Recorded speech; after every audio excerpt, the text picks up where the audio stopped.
ಯಾವುದೇ ಕಟ್ಟಡ ಕಟ್ಟಬೇಕಾದ್ರೆ ಪ್ಲ್ಯಾನ್ ಸ್ಯಾಂಕ್ಷನ್ ತಗೋಬೇಕು. ಪ್ಲ್ಯಾನ್ ಸ್ಯಾಂಕ್ಷನ್ ಪ್ರಕಾರ ನಾವು ಕಟ್ಟಿಲ್ಲ ಅಂತಂದರೆ ಕಂಪ್ಲೀಷನ್ ರಿಪೋರ್ಟ್ ಅಂತ ಕೊಡಲ್ಲ.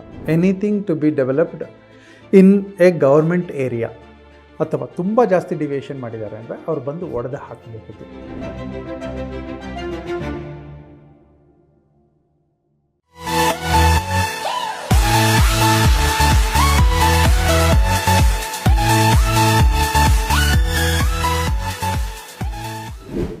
ನಮಸ್ಕಾರ ವೀಕ್ಷಕರೇ, GSS ಮಾಧ್ಯಮದ ವಿಶೇಷ ಕಾರ್ಯಕ್ರಮ ರಿಯಲ್ ಎಸ್ಟೇಟ್ಗೆ ಸ್ವಾಗತ.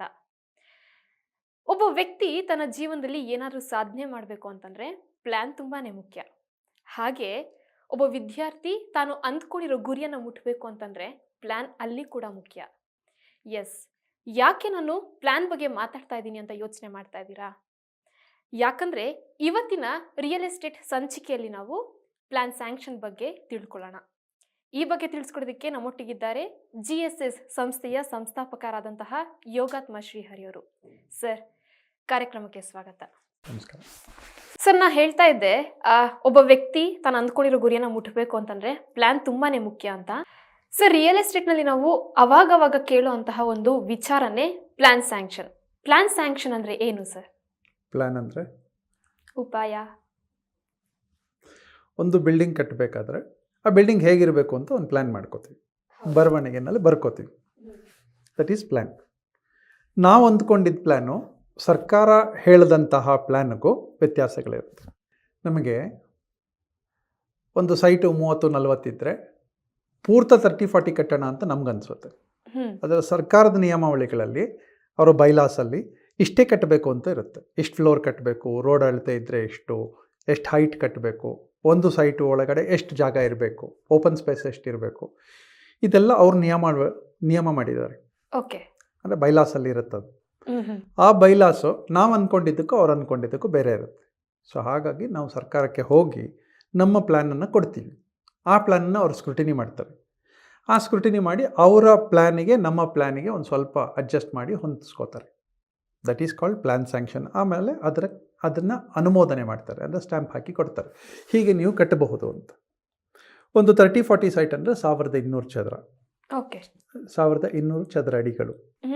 ಆ 1200 ಚದರ ಅಡಿಗಳಲ್ಲಿ ಸೈಟಲ್ಲಿ ನಾವು ಎಷ್ಟು ಕಟ್ಟಬಹುದು ಅಂತ. ಅದಕ್ಕೆ ಒಂದು ಫ್ಲೋರಲ್ಲಿ ಎಷ್ಟು ಕಟ್ಟಬಹುದು ಮತ್ತು ಎಷ್ಟು ಫ್ಲೋರ್ಸ್ ಕಟ್ಟಬಹುದು. ಓಕೆ. ಸೊ ಎರಡೂ ಇಂಪಾರ್ಟೆಂಟ್. ಇದು ನಮಗೆ ಗೊತ್ತಿರಲ್ಲ. ಆರ್ಕಿಟೆಕ್ಟ್ ಹತ್ರ ಹೋಗ್ತೀವಿ, ಅವರೊಂದು ಪ್ಲ್ಯಾನ್ ಮಾಡಿ ಕೊಡ್ತಾರೆ. ಅವ್ರಿಗೆ ಸಾಧಾರಣ ಗೊತ್ತಿರುತ್ತೆ, ನಮ್ಮ ಆಸೆಗಳು ಗೊತ್ತಿರುತ್ತೆ, ನಮಗೇನು ಬೇಕು ಅನ್ನೋದು ಗೊತ್ತಿರುತ್ತೆ, ಸರ್ಕಾರದಲ್ಲಿ ಏನಿದಕ್ಕೆ ಬೈಲಾಸ್ ಇದೆ ಅಂತಲೂ ಗೊತ್ತಿರುತ್ತೆ. ಸೊ ಹಾಗಾಗಿ 90% ನಿಯರೆಸ್ಟು ಗೌರ್ಮೆಂಟ್ ಬೈಲಾಸ್ ಮಾಡ್ತಾರೆ. That is called plan and plan sanction. Okay, ಹಾಗಿದ್ರೆ ಯಾವುದಕ್ಕೆಲ್ಲ ಪ್ಲ್ಯಾನ್ ಸ್ಯಾಂಕ್ಷನ್ನ ತಗೊಳ್ಬೇಕಾಗತ್ತೆ? ಯಾವುದೇ ಕಟ್ಟಡ ಕಟ್ಟಬೇಕಾದ್ರೆ ಪ್ಲ್ಯಾನ್ ಸ್ಯಾಂಕ್ಷನ್ ತಗೋಬೇಕು. ಒಂದು ಖಾಲಿ ಜಾಗ, ದೊಡ್ಡ ಜಾಗ ಇದೆ, ಒಂದು 10 ಎಕರೆ ಜಾಗ ಇದೆ, ಆ ಜಾಗಕ್ಕೆ ಲೇಔಟ್ ಮಾಡಬೇಕಾದ್ರೆ ಪ್ಲ್ಯಾನ್ ಸ್ಯಾಂಕ್ಷನ್ ತಗೋಬೇಕು. ಓಕೆ, ಹಾಗಿದ್ರೆ ಈ ಕಮರ್ಷಿಯಲ್ ಅಂತ ಬರುತ್ತೆ ಅಥವಾ ಅಪಾರ್ಟ್ಮೆಂಟ್ ಆಗಿರ್ಬೋದು, ಓನರ್ಸ್ ಅಂತ ಬಂದಾಗ ಪ್ಲಾನ್ ಸ್ಯಾಂಕ್ಷನ್ ಎಲ್ಲದಕ್ಕೂ ತಗೊಳ್ಬೇಕಾ? ತಗೊಂಡ್ರೆ ಯಾವ ರೀತಿ ತಗೊಬೇಕು? Anything to be developed in a government area plan sanction ತಗೋಬೇಕು. ಎಲ್ಲಿ ತಗೊಳ್ಳೋದು? ರೆಸಿಡೆನ್ಷಿಯಲ್ ಆದರೆ, ಈಗ ಮೈಸೂರಲ್ಲಿ ಇದ್ದೀವಿ, ಮೈಸೂರು ಅರ್ಬನ್ ಡೆವಲಪ್ಮೆಂಟ್ ಅಥಾರಿಟಿ ಅಂತ ಒಂದಿದೆ, ಅಲ್ಲಿಗೆ ಅರ್ಜಿ ಹಾಕಿದ್ರೆ ಅವ್ರು ಸ್ಯಾಂಕ್ಷನ್ ಕೊಡ್ತಾರೆ. ಎಲ್ಲ ಕಡೆ ಒಂದು ಟೌನ್ ಪ್ಲಾನಿಂಗ್ ಡಿಪಾರ್ಟ್ಮೆಂಟ್ ಅಂತ ಇರುತ್ತೆ. ಮೈಸೂರು ಅರ್ಬನ್ ಡೆವಲಪ್ಮೆಂಟ್ ಅಥಾರಿಟಿ ಇಲ್ಲಿ, ಅದೇ ರೀತಿ ಇನ್ನೊಂದಿದೆ ಮೈಸೂರು ಸಿಟಿ ಕಾರ್ಪೊರೇಷನ್ ಅಂತ, ಅಲ್ಲೂ ಇದೆ. ಹೌಸಿಂಗ್ ಬೋರ್ಡ್ ಬಂದರೆ ಹೌಸಿಂಗ್ ಬೋರ್ಡಲ್ಲಿ ಪ್ಲ್ಯಾನ್ ಸ್ಯಾಂಕ್ಷನ್ ತಗೋಬೇಕು. BMICAPA ಅಂತ ಇದೆ, ಬ್ಯಾಂಗ್ಳೂರು ಮೈಸೂರು ಇನ್ಫ್ರಾಸ್ಟ್ರಕ್ಚರ್ ಕಾರಿಡಾರ್ ಅಂತ ಇದೆ. ಆ ಸ್ವಾಮ್ಯದ ಒಳಗೆ ಬಂತಂದರೆ ಆ ಜ್ಯೂರಿಸ್ಡಿಕ್ಷನಲ್ಲಾದರೆ ಅಲ್ಲಿ ತಗೋಬೇಕು. ಇಂಡಸ್ಟ್ರಿಯಲ್ ಲೇಔಟ್ಸ್ ಆದರೆ KIDBನಲ್ಲಿ ತಗೋಬೇಕು. ಹೀಗೆ ಬೇರೆ ಬೇರೆ ಭಾಗಗಳಲ್ಲಿ ತಗೋಬೇಕು. ಹಾಗಿದ್ರೆ ಇವಾಗ ಗ್ರಾಹಕರೇ ಹೋಗಿ ಅವರೇ ಹೋಗಿ ಪ್ಲಾನ್ ಸ್ಯಾಂಕ್ಷನ್ನ ತಗೊಳ್ಬಹುದಾ ಅಥವಾ ಮಧ್ಯವರ್ತಿಯಿಂದ ಏನಾದ್ರು ತಗೊಳ್ಬೇಕು? ಅವರೇ ತಗೋಬೇಕು. ಅದಕ್ಕೇನೆಲ್ಲ ಡಾಕ್ಯುಮೆಂಟ್ಸ್ಗಳು ಬೇಕಾಗಬಹುದು? ಪ್ಲ್ಯಾನ್ ಬೇಕು, ಈ ದಾಖಲಾತಿ, ಈ ಸೈಟು ನನ್ನ ಹೆಸರಲ್ಲಿದೆ ಅನ್ನೋದಕ್ಕೆ ಯಾವ್ದಾದ್ರು ಪ್ರೂಫ್ಸ್ ಕೊಡಬೇಕು. ಸೇಲ್ ಡೀಡು, ಖಾತಾ, ಟ್ಯಾಕ್ಸ್ ಪೈಡು, ಅದನ್ನು ಕೊಟ್ಟರೆ ಯು ಕ್ಯಾನ್ ಟೇಕ್. ಓಕೆ, ಹಾಗಿದ್ರೆ ಈ ಪ್ಲಾನ್ ಸ್ಯಾಂಕ್ಷನ್ ಮತ್ತೆ ಪ್ಲಾನ್ ಅಪ್ರೂವಲ್ ಅನ್ನೋ ಒಂದು ಮಾತು ಕೂಡ ಬರುತ್ತೆ ಈ ರಿಯಲ್ ಎಸ್ಟೇಟ್ನಲ್ಲಿ. ಎರಡು ಒಂದೇನಾ ಅಥವಾ ಬೇರೆನಾ? ಎರಡು ಒಂದೇ. ಎರಡು ಒಂದೇ. ಎಸ್. ಈಗ ಒಂದು ಮನೆಯನ್ನ ಕಟ್ಟಬೇಕು ಅಂತಂದ್ರೆ, ರೆಸಿಡೆನ್ಷಿಯಲ್ ಬಿಲ್ಡಿಂಗ್ನ ನಾವು ಬಿಲ್ಡ್ ಮಾಡಬೇಕು ಅಂತಂದ್ರೆ ಅದರ ಒಂದು ಪ್ಲಾನ್ ಸ್ಯಾಂಕ್ಷನ್ಗಳು ಏನಾಗಿರಬೇಕು? ನಮಗೆ ಏನು ಅನಿಸುತ್ತೆ ಅದನ್ನು ನಾವು ಒಬ್ಬ ಆರ್ಕಿಟೆಕ್ಟ್ ಜೊತೆ ಹೇಳಬೇಕು. ನನಗೆ ಒಂದು ರೂಮ್ ಬೇಕು, ಹಾಲ್ ಬೇಕು, ಕಿಚನ್ ಬೇಕು, ವಾಶ್ರೂಮ್ ಬೇಕು. ಇದಿಷ್ಟನ್ನು ಆರ್ಕಿಟೆಕ್ಟಿಗೆ ಹೇಳಿದ್ರೆ ಸೈಟ್ ಎಷ್ಟಿದೆ ಅದಕ್ಕೆ ಅನುಗುಣವಾಗಿ ಅವರೊಂದು ಪ್ಲ್ಯಾನ್ ರೆಡಿ ಮಾಡ್ತಾರೆ. ಓಕೆ. ನಮ್ಮ ರಿಕ್ವೈರ್ಮೆಂಟ್ ನಮ್ಮದೇನೆ, ಆದರೆ ಆರ್ಕಿಟೆಕ್ಟ್ ಅದನ್ನು ಪ್ರೆಸೆಂಟ್ ಮಾಡ್ತಾರೆ.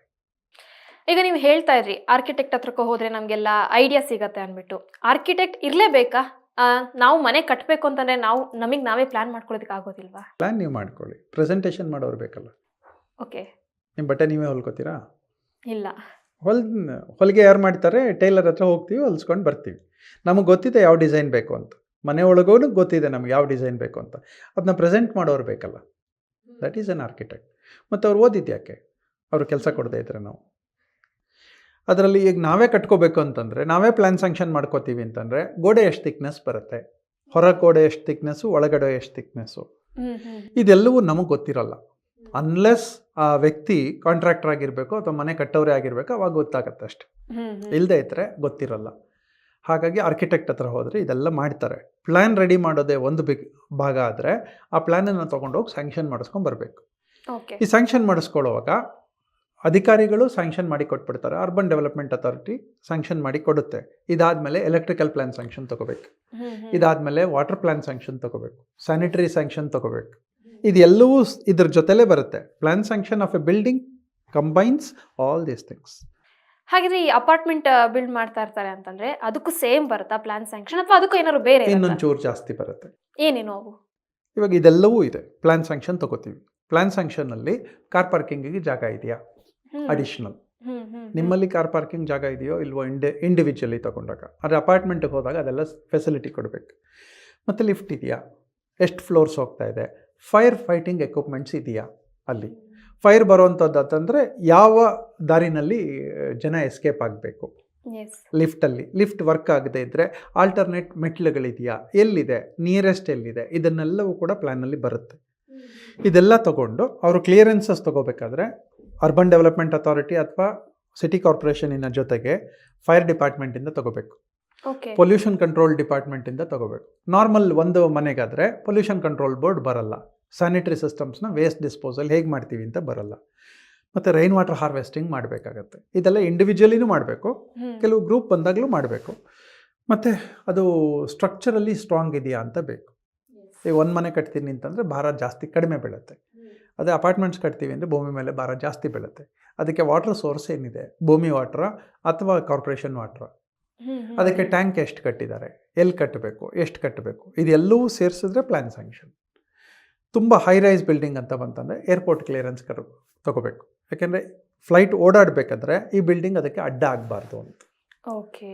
ಸೊ ಇದಿಷ್ಟೆಲ್ಲ ಸೇರಿದ್ರೆ it is called plan sanction. Yes. ಇನ್ನು ಈ ಕಮರ್ಷಿಯಲ್ ವಿಷಯಕ್ಕೆ ಬಂತು ಅಂದರೆ ಈ ಕಮರ್ಷಿಯಲ್ ಬಿಲ್ಡಿಂಗ್ಸ್ ಎಲ್ಲನೂ ಬಿಲ್ಡ್ ಮಾಡ್ತಾ ಇರ್ತಾರೆ. ಅದಕ್ಕೂ ಈ ಎರಡಕ್ಕೆ ಹೇಗೆ ಬಂತು, ಹಾಗೆ ಇರುತ್ತಾ ಪ್ಲ್ಯಾನ್ ಸ್ಯಾಂಕ್ಷನ್ ಅಥವಾ ಡಿಫ್ರೆನ್ಸ್ ಇರುತ್ತಾ? ಕಮರ್ಷಿಯಲ್ ಎಲ್ಲ ಒಂದೇ, ಆಲ್ಮೋಸ್ಟ್ ಒಂದೇ ಥರ ಇರುತ್ತೆ.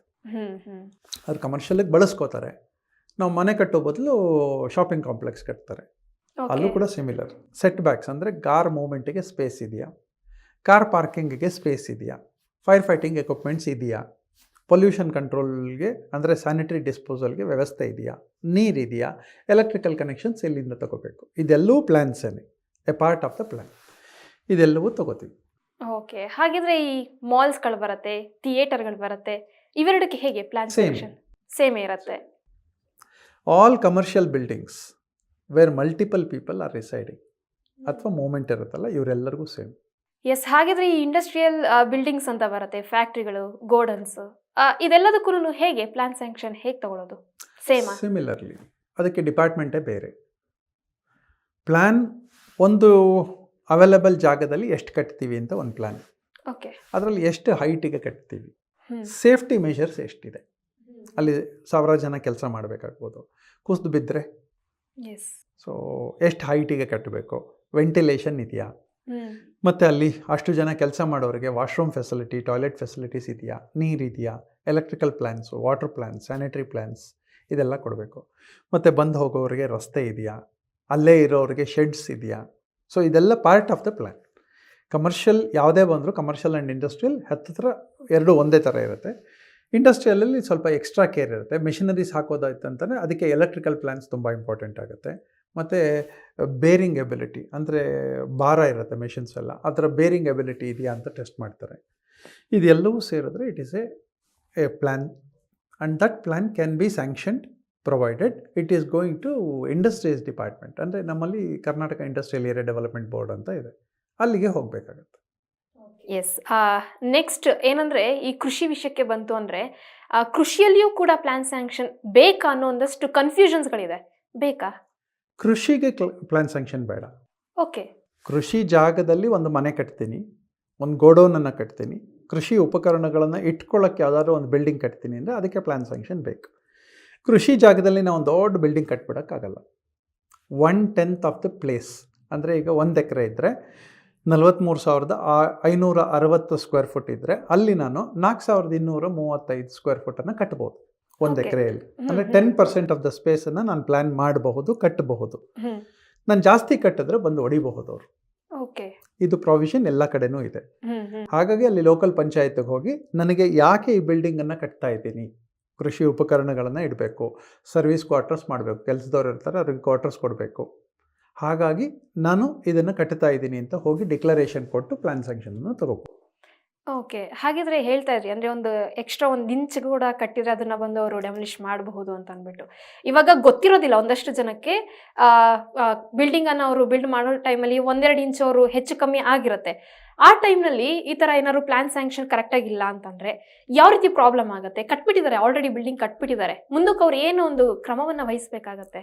5 to 10% ಆಫ್ ಡಿವಿಯೇಷನ್ಗೆ ಅಪ್ರೂವಲ್ಸ್ ಕೊಡ್ತಾರೆ ವಿತ್ ಎ ಪೆನಾಲ್ಟಿ. ಈಗ ಕಟ್ಬಿಟ್ಟಿದ್ದೀವಿ, ಅವರು ಲಾಸ್ಟಲ್ಲಿ ಅಳತೆಗೆ ಬರ್ತಾರೆ, ಹೈಟಿನ ಅಳತೆ ಮತ್ತು ಸುತ್ತಳತೆ ಎಲ್ಲ ತಗೋತಾರೆ.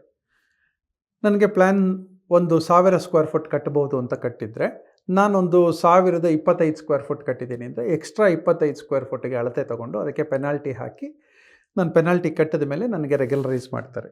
ಓಕೆ. ಸಪೋಸ್ ಅದು ಮಾಡಿಲ್ಲ, ಜಾಸ್ತಿ ಡಿವಿಯೇಷನ್ ಮಾಡಿದ್ದೀವಿ ಅಂತಂದರೆ ಟ್ಯಾಕ್ಸಸ್ ನಿಗದಿ ಮಾಡ್ತಾರಲ್ಲ, ವರ್ಷಕ್ಕೆ ಇಷ್ಟು ಟ್ಯಾಕ್ಸ್ ಅಂತ ಡಬಲ್ ದ ಟ್ಯಾಕ್ಸ್ ಕೊಡಬೇಕು ಎಲ್ಲರೂ. ಇದು ಎಲ್ಲ ಜ್ಯೂರಿಸ್ಡಿಕ್ಷನಲ್ಲೂ ಅಗ್ರಿಕಲ್ಚರ್ ಬಿಟ್ಟು ಬಾಕಿ ಎಲ್ಲದರಲ್ಲೂ ಇದು ಬರುತ್ತೆ. ಅಥವಾ ತುಂಬ ಜಾಸ್ತಿ ಡಿವಿಯೇಷನ್ ಮಾಡಿದ್ದಾರೆ ಅಂದರೆ ಅವ್ರು ಬಂದು ಒಡೆದು ಹಾಕಬಹುದು. ಎಷ್ಟು ಎಕ್ಸ್ಟ್ರಾ ಕಟ್ಟಿದ್ದೀವಿ ಅಷ್ಟು ಒಡೆದು ಹಾಕ್ಬೋದು. ಆ ಹಕ್ಕು ಅವ್ರಿಗೆ ಯಾವಾಗಲೂ ಇದೆ. ಇಡೀ ಬಿಲ್ಡಿಂಗ್ ಹೊಡೆಯಲ್ಲ, ಆದರೆ ಎಕ್ಸ್ಟ್ರಾ ಕಟ್ಟಿರುವಷ್ಟು ಹೊಡಿಬಹುದು ಅವರು. ಓಕೆ. ಪ್ಲ್ಯಾನ್ ಸ್ಯಾಂಕ್ಷನ್ ತೊಗೊಳ್ಳಿಲ್ಲ ಅಂತಂದರೆ, ಪ್ಲ್ಯಾನ್ ಸ್ಯಾಂಕ್ಷನ್ ಪ್ರಕಾರ ನಾವು ಕಟ್ಟಿಲ್ಲ ಅಂತಂದರೆ ಕಂಪ್ಲೀಷನ್ ರಿಪೋರ್ಟ್ ಅಂತ ಕೊಡಲ್ಲ. ಈಗ ಪ್ಲ್ಯಾನ್ ಸ್ಯಾಂಕ್ಷನ್ ಅಂತ ಬಂದಾಗ ಅವ್ರು ಸ್ಯಾಂಕ್ಷನ್ ತಗೊಳ್ಳೋದಿಲ್ಲ, ಆದರೆ ಪ್ಲ್ಯಾನ್ ಪ್ರಕಾರನೇ ಕಟ್ಟಿರ್ತಾರೆ, ಹಾಗಿದ್ದಾಗ ಏನು ಪ್ರಾಬ್ಲಮ್ ಆಗೋದಿಲ್ವಾ ಅಂತ? ಕಟ್ಟಲಿಲ್ಲ ಅಂದರೆ ಏನೂ ಆಗಲ್ಲ. ಪ್ಲ್ಯಾನ್ ಸ್ಯಾಂಕ್ಷನ್ ತಗೊಳ್ಳದೆ ಕಟ್ಟಿದ್ರೆ ಡಿಮಾಲಿಷ್ ಮಾಡಬಹುದು. Plan sanction is a must, ತಗೊಳ್ಳೇಬೇಕು. ಸರ್ಕಾರಕ್ಕೆ ಅವಾಗ ಅಥವಾ ಆ ಪರ್ಟಿಕ್ಯುಲರ್ ಡಿಪಾರ್ಟ್ಮೆಂಟಿಗೆ 2 ಆಪ್ಷನ್ಸ್ ಇದೆ. ಒಂದು, ನಿಮ್ಮ ಪೆನಾಲ್ಟಿ ಕಟ್ಟಿಸ್ಕೊಂಡು ರೆಗ್ಯುಲರೈಸ್ ಮಾಡ್ಬೋದು, ಅಥವಾ ಇಡೀ ಬಿಲ್ಡಿಂಗನ್ನು ಡಿಮಾಲಿಷ್ ಮಾಡ್ಬೋದು. ಓಕೆ. ಬಟ್ ಪ್ಲ್ಯಾನ್ ಪ್ರಕಾರ ಇರುತ್ತಲ್ಲ? ಪ್ಲ್ಯಾನ್ ಪ್ರಕಾರ ಇರುತ್ತೆ, ಹಾಗೆ ಅಂತ ಆಥರೈಸ್ಡ್ ಪ್ಲ್ಯಾನ್ ಆಗಿರಬೇಕು, ಅದು ಸ್ಯಾಂಕ್ಷನ್ಡ್ ಪ್ಲ್ಯಾನ್ ಆಗಿರಬೇಕು. Plan is different, plan sanctioning is different. Plan ಪ್ರಕಾರ ಕಟ್ಬೋದು, ಆದರೆ ಚೌಕಟ್ಟಿನ ಒಳಗಡೆ ನಾನು ಗಾಡಿ ಓಡಿಸ್ತಾ ಇದ್ದೀನಿ, ಸರಿಯಾಗಿ ಓಡಿಸ್ತಾ ಇದ್ದೀನಲ್ಲ ಅಂತಂದರೆ ಡಿ ಎಲ್ ಇರಲೇಬೇಕು, ಇನ್ಶೂರೆನ್ಸ್ ಇರಲೇಬೇಕು, ಸರಿಯಾದ ದಾರಿನಲ್ಲೇ ಓಡಿಸ್ಬೇಕು. ಸಿಮಿಲರ್ಲಿ. ಎಸ್ ಸರ್, ಖಂಡಿತವಾಗ್ಲೂ ನೀವು ಇಷ್ಟೊತ್ತು ನಮ್ಮೊಟ್ಟಿಗಿದ್ದು ಪ್ಲ್ಯಾನ್ ಸ್ಯಾಂಕ್ಷನ್ ಅಂದ್ರೇನು, ಅದಿಲ್ಲ ಅಂದರೆ ಏನಾಗುತ್ತೆ, ಇದ್ರ ಬಗ್ಗೆ ಸಾಕಷ್ಟು ಮಾಹಿತಿಯನ್ನು ನಮ್ಮ ವೀಕ್ಷಕರಿಗೆ ತಿಳಿಸ್ಕೊಟ್ಟಿದ್ದೀರಿ. ಧನ್ಯವಾದ ಸರ್. ನೋಡಿದ್ರಲ್ಲ ವೀಕ್ಷಕರೇ, ಇವತ್ತಿನ ರಿಯಲ್ ಎಸ್ಟೇಟ್ ಸಂಚಿಕೆಯಲ್ಲಿ ಪ್ಲ್ಯಾನ್ ಸ್ಯಾಂಕ್ಷನ್ ಅಂದ್ರೇನು, ಪ್ಲ್ಯಾನ್ ಸ್ಯಾಂಕ್ಷನ್ ಇಲ್ಲ ಅಂದರೆ ಏನಾಗುತ್ತೆ, ಎಲ್ಲಿ ಮಾಡಿಸ್ಬೇಕು, ಇದೆಲ್ಲದರ ಬಗ್ಗೆ ನಾವು ತಿಳ್ಕೊಂಡ್ವಿ. ಹೀಗೆಯೇ ರಿಯಲ್ ಎಸ್ಟೇಟ್ನ ಕಳೆದ ಸಂಚಿಕೆಗಳಲ್ಲಿ ನಾವು ಸೇಲ್ ಡೀಡ್ ಅಂದ್ರೇನು, EC ಅಂದ್ರೇನು, ಕೃಷಿ ಭೂಮಿಯನ್ನು ಹೇಗೆ ಖರೀದಿ ಮಾಡಬೇಕು, ಈ ಎಲ್ಲ ವಿಚಾರಗಳ ಬಗ್ಗೆ ನಿಮಗೆ ಉಪಯೋಗವಾಗುವಂತಹ ಮಾಹಿತಿಗಳನ್ನು ತಿಳಿಸ್ಕೊಟ್ಟಿದ್ದೇವೆ. ಇಂತಹ ಉಪಯುಕ್ತ ಮಾಹಿತಿಗಳನ್ನು ನೀವು ತಿಳಿದುಕೊಳ್ಳಿ, ನಿಮ್ಮವರಿಗೂ ತಿಳಿಸಿ. ನಮ್ಮ GSS ಮಾಧ್ಯಮ ಮಾಹಿತಿ ಕೇಂದ್ರದಂತೆ ನಾವು ನೀಡುವಂತಹ ಪ್ರತಿಯೊಂದು ವಿಚಾರವೂ ಮಾಹಿತಿಯು ಇಂದಿಗೂ ಉಪಯೋಗಕರ, ಮುಂದಿನ 10 ವರ್ಷಕ್ಕೂ ಅದು ಉಪಯೋಗಕ್ಕೆ ಬರುತ್ತೆ. ಇಂತಹ ಮತ್ತಷ್ಟು ಇಂಟ್ರೆಸ್ಟಿಂಗ್ ವಿಚಾರದೊಂದಿಗೆ, ಮತ್ತಷ್ಟು ಮಾಹಿತಿಯೊಂದಿಗೆ ನಾನು ನಿಮ್ಮನ್ನು ಭೇಟಿಯಾಗ್ತೀನಿ. ನೋಡ್ತಾ ಇರಿ GSS ಮಾಧ್ಯಮ. ಇದು ಕಿರುಚಾಟ ಅಲ್ಲ, ಸ್ಪಷ್ಟತೆ.